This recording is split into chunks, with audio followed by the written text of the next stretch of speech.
Sr. Presidente José Eduardo dos Santos, é um prazer estar aqui e muito obrigado por esta entrevista. A primeira pergunta em retrospectiva: como vê o desenvolvimento de Angola durante um pouco mais da última década, eu diria desde o fim da Guerra Civil no ano 2002? A última década foi marcada pelos processos de consolidação da paz e da democracia e pela reconstrução nacional.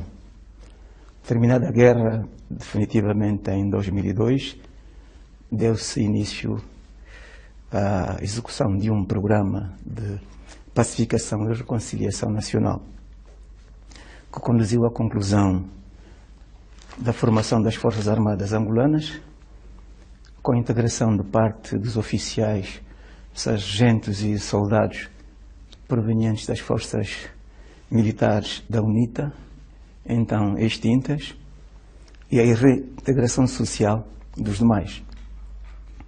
Também seguiu-se o reassentamento de mais de 4 milhões de pessoas deslocadas, a criação de condições para garantir a alimentação para as mesmas, cessando assim o apoio que tínhamos do Programa Alimentar Mundial. E, por outro lado, começou o reencontro das famílias separadas durante muitos anos por causa da instabilidade militar e da falta de segurança em muitas regiões do nosso país, não é? Ainda, por outro lado, começou-se o processo de consolidação e reforço das instituições democráticas, das instituições do Estado, particularmente, e a criação de condições para o aprofundamento da democracia e do Estado de Direito. Foram aprovadas as leis necessárias para assegurar o pluralismo político, o funcionamento normal de partidos políticos e a criação de associações de diverso tipo, garantindo-se assim o direito à livre expressão e ao desenvolvimento da imprensa privada. O país estava destruído e exangue. As províncias estavam quase constituídas em ilhas, porque as vias rodoviárias e ferroviárias estavam quase todas destruídas, danificadas ou minadas. Nessa década foram realizadas as grandes obras que permitiram reconstruir a rede fundamental de estradas e parte da rede secundária. A rede dos caminhos de ferro, de mais de 2.000 quilómetros de extensão, as pontes, as centrais de produção de energia elétrica e água, as linhas e condutas de transporte desses bens. Neste contexto e nesse período, relançamos um amplo programa de educação e formação de quadros, reabilitando escolas, institutos e construindo novos estabelecimentos de ensino em todos os níveis. O país cresceu imenso do ponto de vista material e espiritual. Claro, e agora está preparado para encarar novos desafios. Sr. Presidente, vindo do Médio Oriente, realmente uma das coisas que mais me chama a atenção é como no dia seguinte do fim da Guerra Civil se pode chamar os inimigos de ontem, e não de ontem, dos últimos 27 anos, e trazê-los para o seu próprio governo. É difícil? Foi difícil, mas também foi necessário. Porque, afinal, o nosso grande objetivo era reconciliar todos os angolanos. Não é assim? Fortalecer a unidade nacional e criar as condições para que todos os angolanos, independentemente da sua origem, não é, da sua filiação política e partidária, participassem no grande esforço da reconstrução nacional e da edificação de uma pátria que a todos possa orgulhar. Das realizações das que falou na primeira pergunta, na primeira resposta, qual é realmente a que está mais orgulhoso dela? Uma delas só? Sim. Uma delas, naturalmente, é o grande esforço que fizemos na formação do capital humano. Formação de quadros e, por outro lado, é a criação das condições para a consolidação da democracia, com a realização periódica de eleições gerais e também da criação das condições para que tenhamos instalações condignas para o funcionamento da chamada Casa da Democracia. Construímos assim um grande palácio do Parlamento, um edifício magnífico e imponente, que está mesmo aqui atrás de si, e que naturalmente vai ser a futura casa da nossa democracia. O Sr. Presidente, Angola passou várias guerras civis, terríveis, muito duras, eu imagino. Qual é a forma de lidar com este desafio? É evidente que a reconciliação nacional pressupõe, em primeiro lugar, a percepção de que é preciso colocar os interesses gerais, os interesses da nação, acima de qualquer interesse particular. E assim guiaram-nos valores essenciais, né? Como os valores da pátria, do perdão, da reconciliação, da paz, né? E da procura da defesa da vida como um bem supremo. Por outro lado, foi necessário igualmente recorrer ao princípio de uma aplicação equilibrada do esforço de guerra com a negociação política. Mas uma negociação que tivesse em conta os interesses de todas as partes e procurasse uma solução de equilíbrio, em alguns casos consensual, para os problemas nacionais. E como é que se faz isso na prática? Na prática, dialogando, compreendendo a vontade dos outros e procurando levá-los para a razão, para soluções racionais, não é assim? Que acabem por trazer conforto a todos e que acabem também por criar um quadro em que todos possam encontrar uma realização pessoal, a realização dos seus sonhos individuais, mas também dentro de um contexto mais geral do sonho de todo o povo angolano. Algum episódio que se lembre concreto que talvez mostre a complexidade do que se fez aqui em Angola? Houve vários episódios. Naturalmente, vou contar um episódio que aconteceu no contexto da procura de uma solução global para o conflito regional que então existia na África Austral. Eu encontrei-me com o novo presidente da África do Sul, digo aquele que sucedeu à senhora Botha, na Namíbia, à margem das festas da independência da Namíbia. Devíamos então falar da questão de Angola, uma vez que estava encaminhado o processo de negociações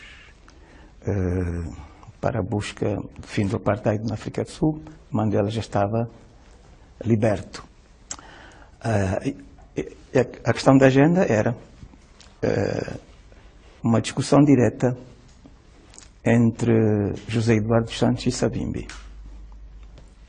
Então ele dizia assim: olha, Sr. Presidente, eu estou a negociar com Nelson Mandela, agora é a sua vez de começar a negociar com Jonas Savimbi. E a minha resposta foi: mas Nelson Mandela é um herói da luta de libertação nacional. Um indivíduo que passou sacrifícios, esteve mais de 27 anos na cadeia, a lutar pela independência e pelos direitos civis do seu povo. Não é o caso de Jonas Savimbi. E nessa altura a discussão interrompeu-se e separamos. Mas como era delicado, isso deve ter sido nos anos 90. Isso foi mesmo em 90, se não me engano. A independência da Namíbia. Esse foi só um episódio, para ver como eram delicadas as situações. Claro, eu não podia admitir que Mandela fosse comparado a Jonas Savimbi. Jonas Savimbi era um angolano que, para combater o seu próprio governo, juntou-se ao regime do apartheid, que era o mais condenado em todo o mundo. Sr. Presidente, falemos um pouco sobre as relações externas de Angola com vários países. Comecemos com Israel. Eu entendo que há relações bastante intensas com Israel em vários campos. O que é que nos pode contar sobre isso? As relações com Israel são muito boas. São relações que se desenvolvem em várias áreas, desde a área financeira, económica, em geral. Também temos relações políticas e diplomáticas que são excelentes, porque nos concertamos sobre questões essenciais da vida da comunidade internacional. E as perspectivas para o seu desenvolvimento são também muito boas. Não é? Angola é um país que oferece grandes oportunidades de negócios e sabemos que há empresários de Israel que estão interessados no nosso mercado. Desenvolvemos, sobretudo, uma relação especial com Israel na área da defesa e segurança. Temos adquirido meios militares e outros para os serviços de inteligência e para as Forças Armadas angolanas, e também temos formado quadros, particularmente quadros para o setor da Polícia Nacional. Portanto, são relações dinâmicas, multifacetadas, e penso que satisfazem, digamos assim, os interesses dos dois países. Vimos também, no caso do Brasil, nas relações do Brasil, vimos várias empresas grandes de construção que estão realmente a fazer grandes projetos aqui, outro tipo de empresas. Como diria e como definiria as relações entre Angola e o Brasil? Bom, as relações entre o Brasil e Angola assentam num pressuposto que não existe nas relações com Israel, naturalmente. Não é? Falamos a mesma língua, a língua portuguesa. Angola e Brasil tiveram o mesmo colonizador, que foi Portugal. De Angola saíram muitos escravos que foram enviados para o Brasil. Portanto, há uma participação angolana na formação da nação brasileira. Então, há afinidades de vários tipos. Por conseguinte, há relações pessoais entre os dois países.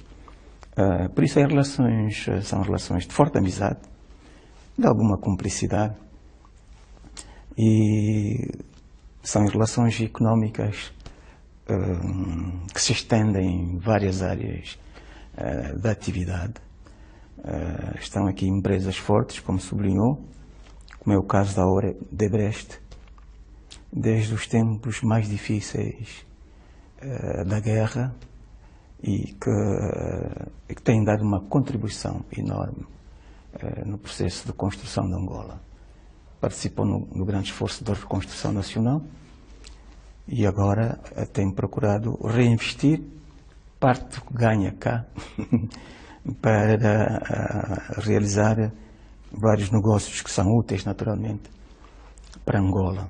Não é? Portanto, desde as áreas da construção, da indústria, agricultura, e depois tem também uma intervenção muito importante no domínio da formação de quadros.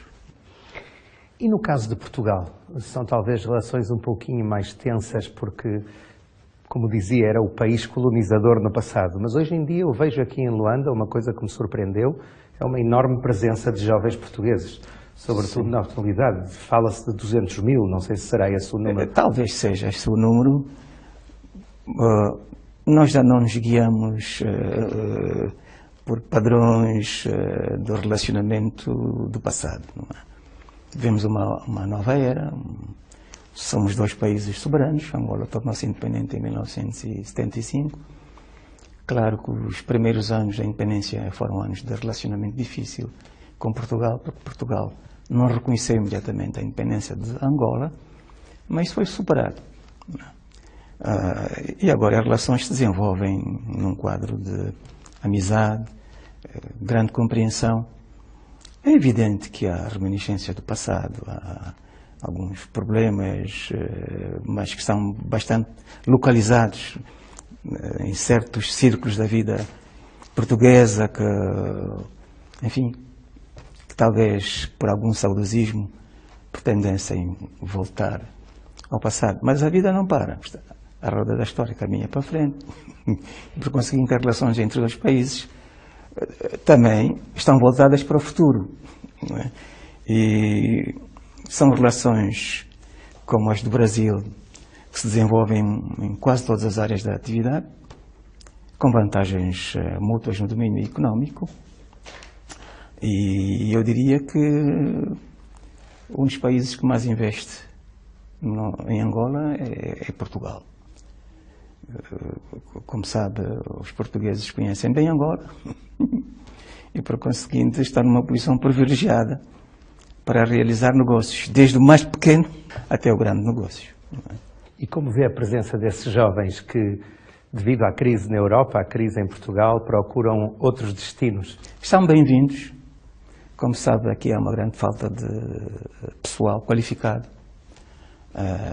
E é do nosso interesse que todos aqueles que puderem vir contribuir nesta altura, que tenham a qualificação necessária para apoiarmos em projetos vários de desenvolvimento, que são sempre bem-vindos.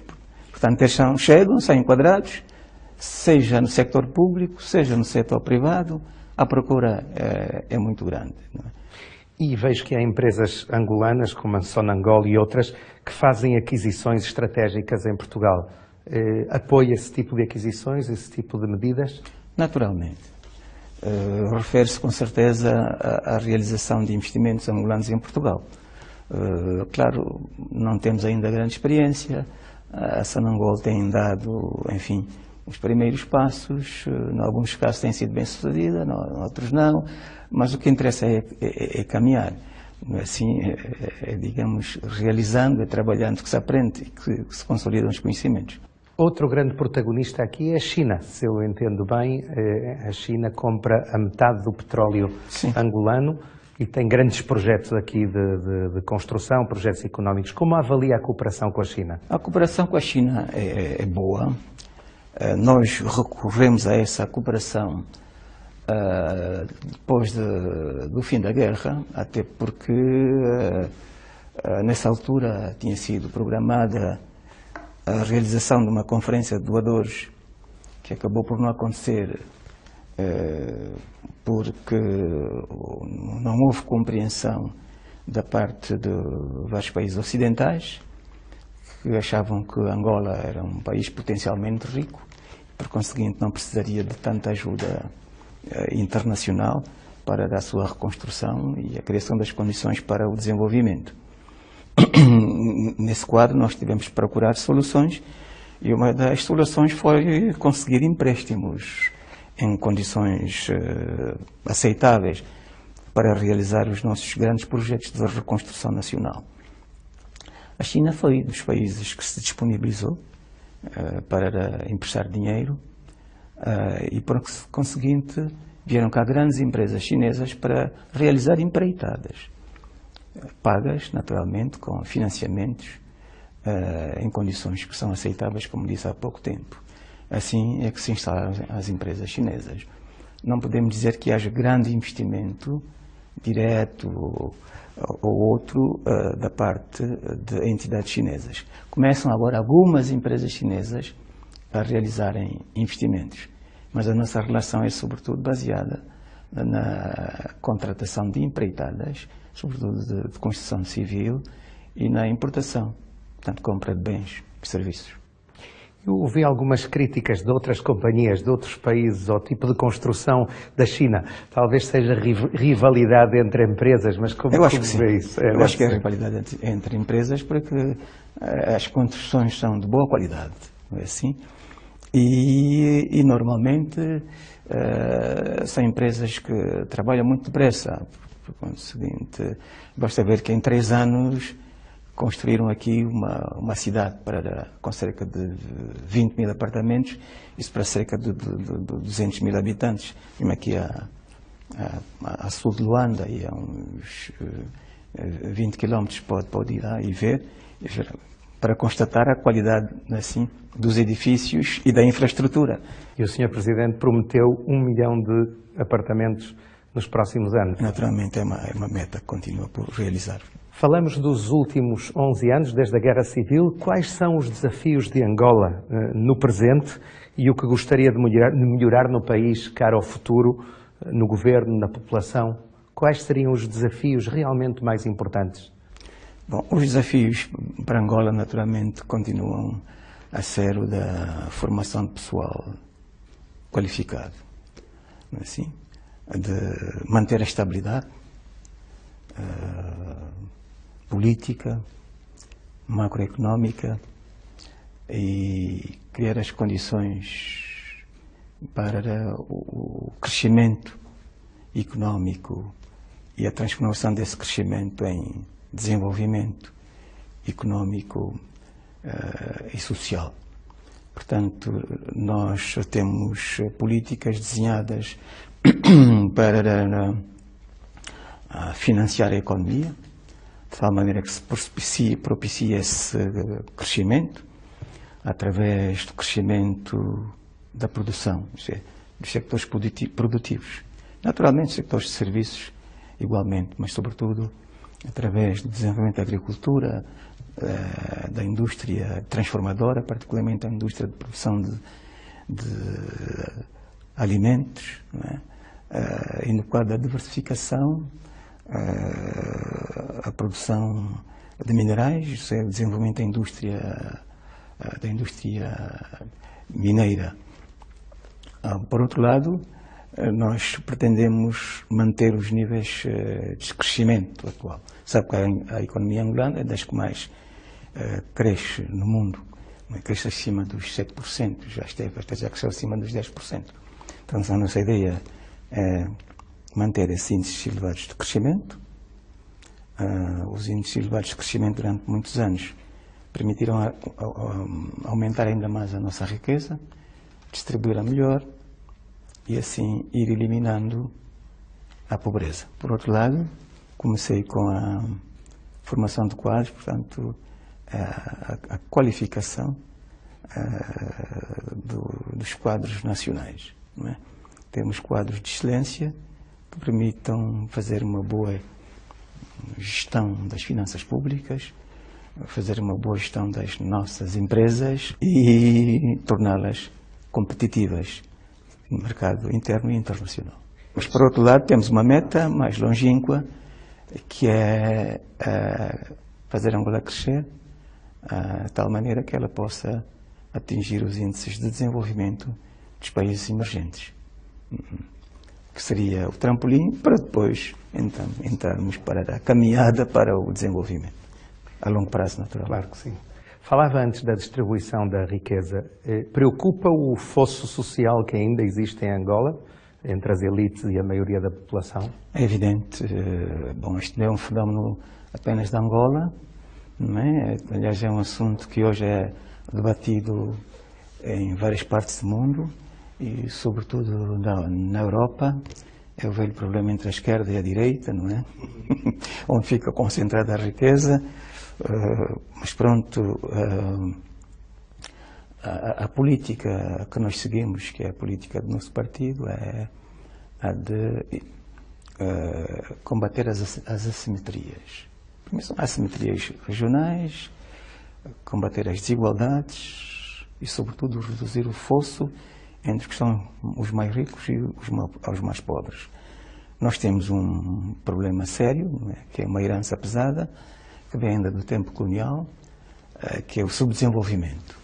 O subdesenvolvimento, em palavras mais simples, se traduz na pobreza, na falta de conhecimento, por as pessoas não terem em tempo oportuno acesso à escolaridade, enfim, ao conhecimento. Portanto, preocupa-nos naturalmente que ainda os índices de pobreza são elevados.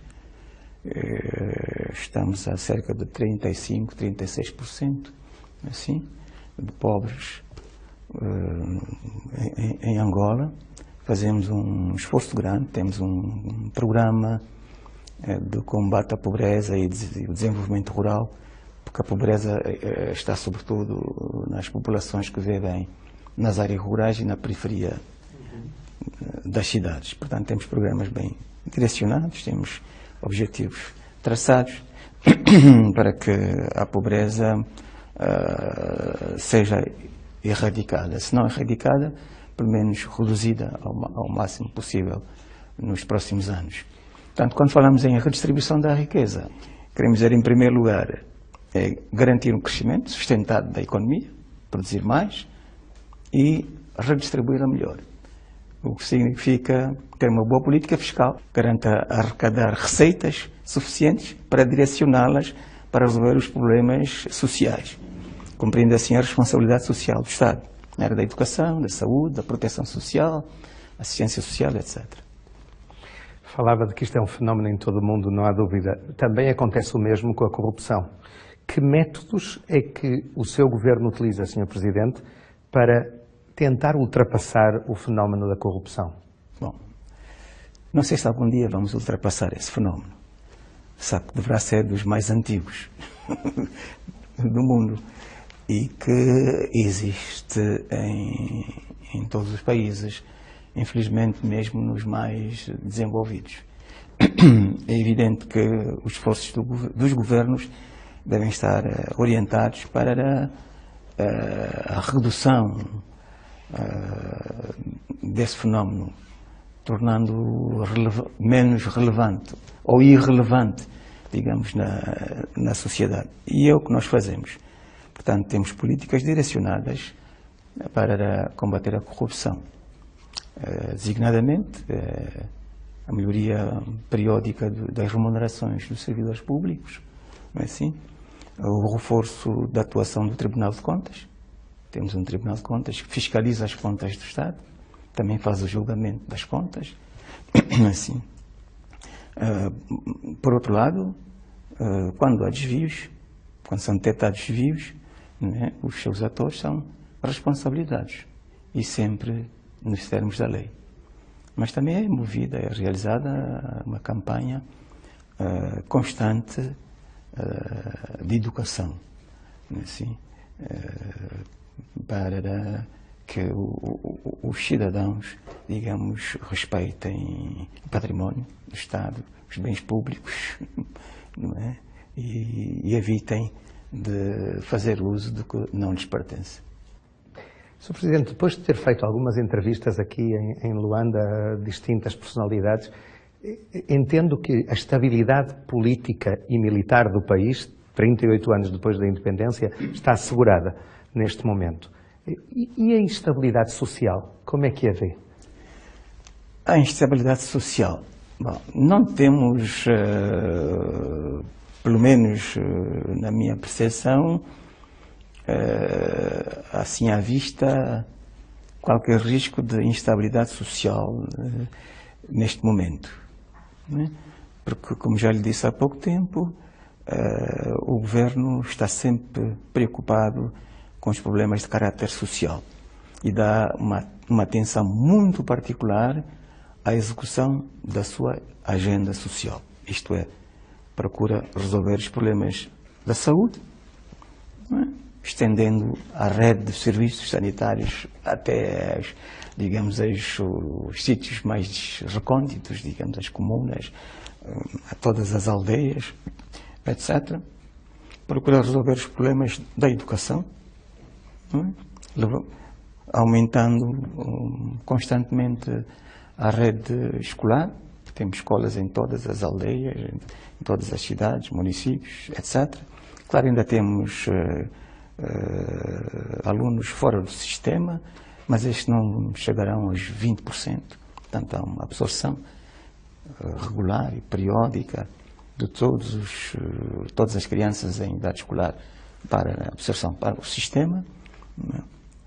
Por outro lado, também realizamos programas de assistência às crianças em situação vulnerável.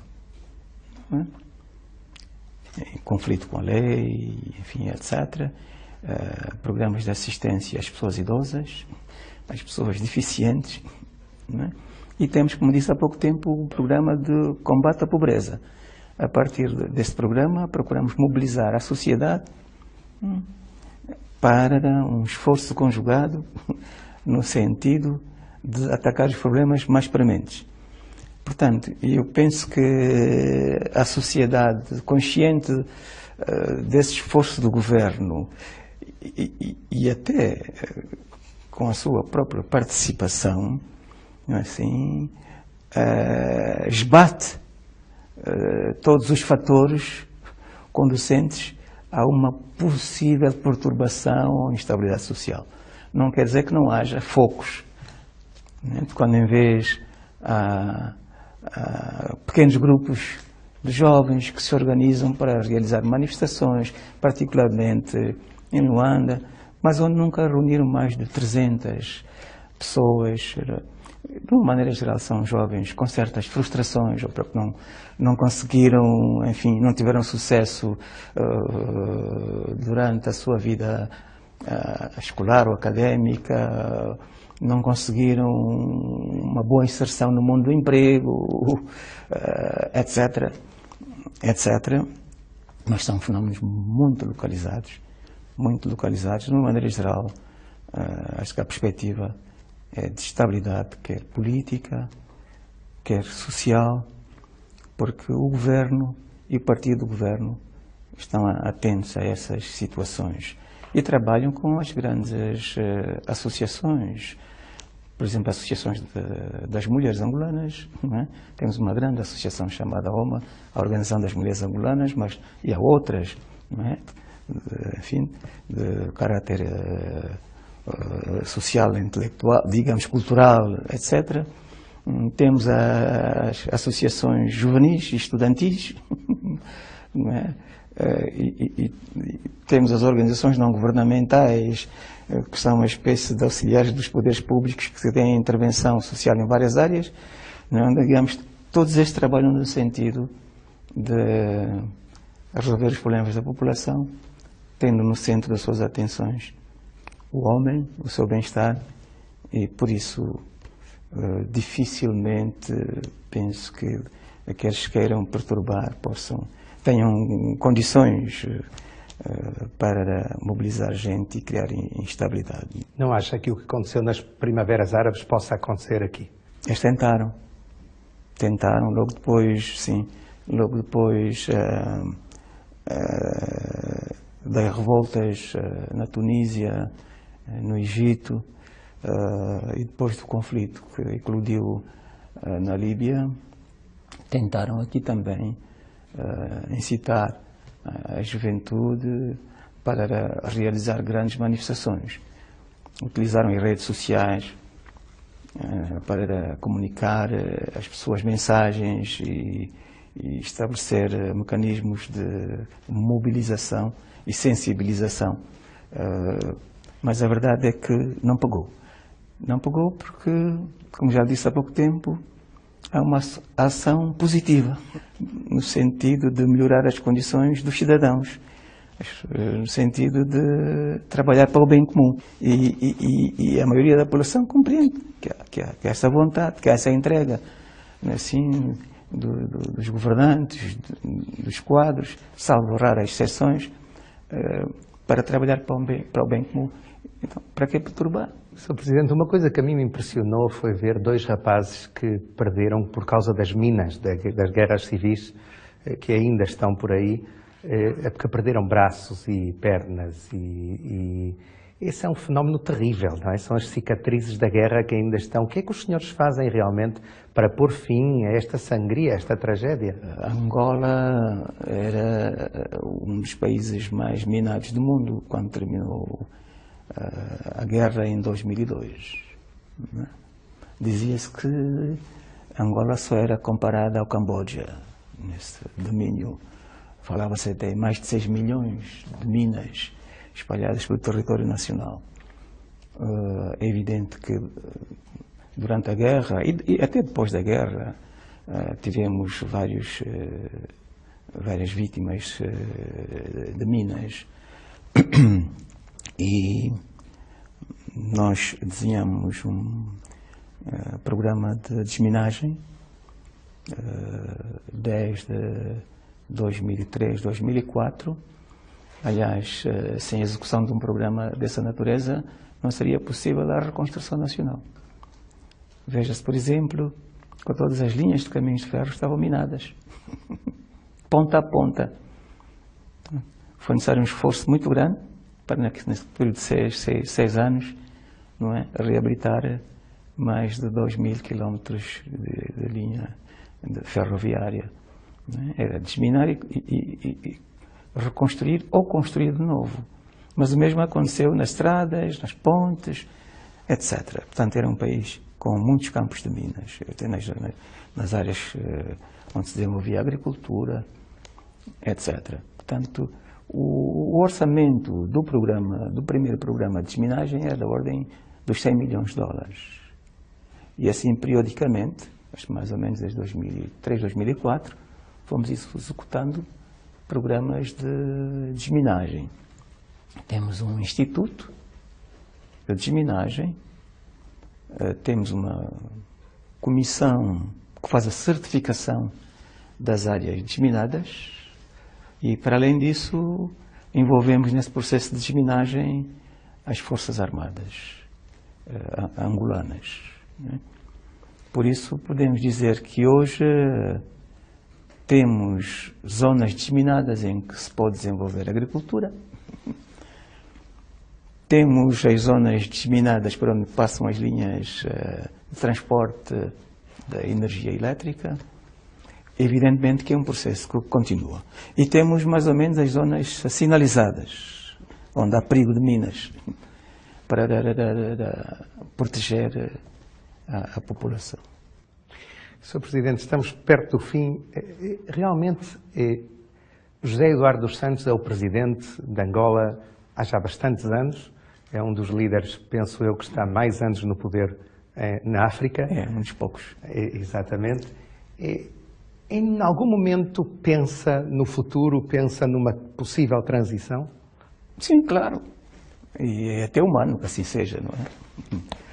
É evidente que é um assunto que tem sido tratado a nível das instâncias do meu partido, porque, afinal, para além de Presidente da República, sou líder de um partido político e me tenho candidatado à eleição presidencial, e assim, com o apoio dos militantes desse partido político, que é o MPLA. Por conseguinte, acho que a primeira manobra a fazer, o primeiro exercício, será encontrar um líder que me substitua à frente dos destinos do partido, do MPLA. E isso, assim, mais facilmente, se realizará a manobra ou a mudança, claro, a nível das instituições do Estado. É evidente que somos um país democrático. O nosso país tem vários partidos políticos. Nas eleições participam vários candidatos e é evidente que esse candidato em MPLA terá que depois disputar o poder com outros. E o que gostaria de fazer depois de ser Presidente? Ainda não pensei nisso. Ainda não pensei nisso. Mas normalmente o que fazem os ex-presidentes é escrever memórias, né? Não sei se me vou dedicar a isso ou não, mas eu tenho uma fundação. Fundação Eduardo dos Santos, que tem uma intervenção social importante, é uma área de trabalho. Mas também gosto do desporto. Sou um homem do desporto, interessado à política, portanto, posso fazer, enfim, posso trabalhar em várias áreas. Que tipo de regime ideológico vigora atualmente em Angola? Bom, Nós somos uma democracia. Uma democracia, naturalmente, somos um regime baseado no pluralismo, né? E, por conseguinte, o regime pluripartidário. Não é? Não podemos falar em ideologia dentro do regime. Podemos falar das ideologias que comungam os partidos que, de tempos a tempos, quando ganham as eleições, dirigem os Estados. E assim, então eu falaria do MPLA, porque afinal o MPLA é o partido do governo, ganhou as eleições gerais em 2012, e por força dessas eleições me tornei Presidente da República como líder também desse partido político. O MPLA é um partido de esquerda. É um partido de esquerda que, no contexto atual da governação nacional, realiza um programa de consenso nacional. Portanto, o consenso foi obtido aí há cerca de 10 anos na base da discussão de uma estratégia de desenvolvimento de longo prazo, que chamamos a estratégia, portanto, Angola 2025, e que definiu os desígnios nacionais, portanto, enfim, os grandes objetivos do desenvolvimento nacional, e projetou o desenvolvimento de um tipo de sociedade, não é? Portanto, uma sociedade guiada por uma democracia de caráter social. Portanto, por conseguinte, temos uma economia mista, como rumo, e a criação de uma sociedade que garanta a igualdade, uma redistribuição equilibrada, distribuição equilibrada da riqueza, e com o objetivo último de se estabelecer uma sociedade sem pobres. Pode ser um sonho, mas é o que se pretende. Portanto, é um partido de esquerda, realiza uma política no governo de centro-esquerda, tendente à construção de um Estado social. E quem são os estadistas que o senhor mais admira? Estadistas nesta altura? Dos últimos anos. Dos últimos anos? Quem foram os seus modelos, eu diria? Nos últimos anos tem sido difícil encontrar modelos. É um mundo muito confuso, muito complicado. Tem sido difícil encontrar modelos. Mas é evidente que, refletindo assim um pouco,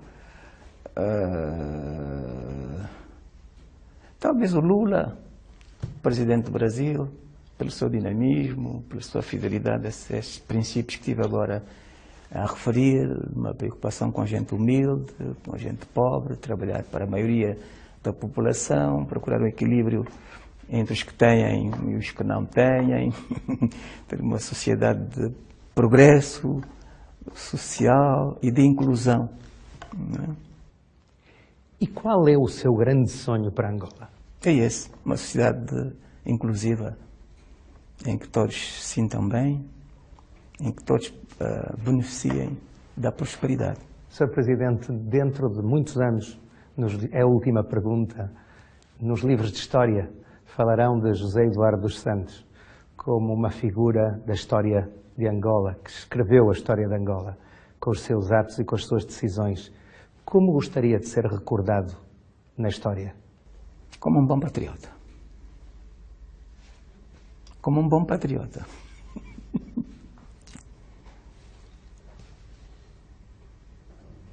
Não sei se fui completo. Eu acho que sim. Eu acho que isso resume muito, não é? Muitíssimo obrigado por esta entrevista, Sr. Presidente. Eu que agradeço.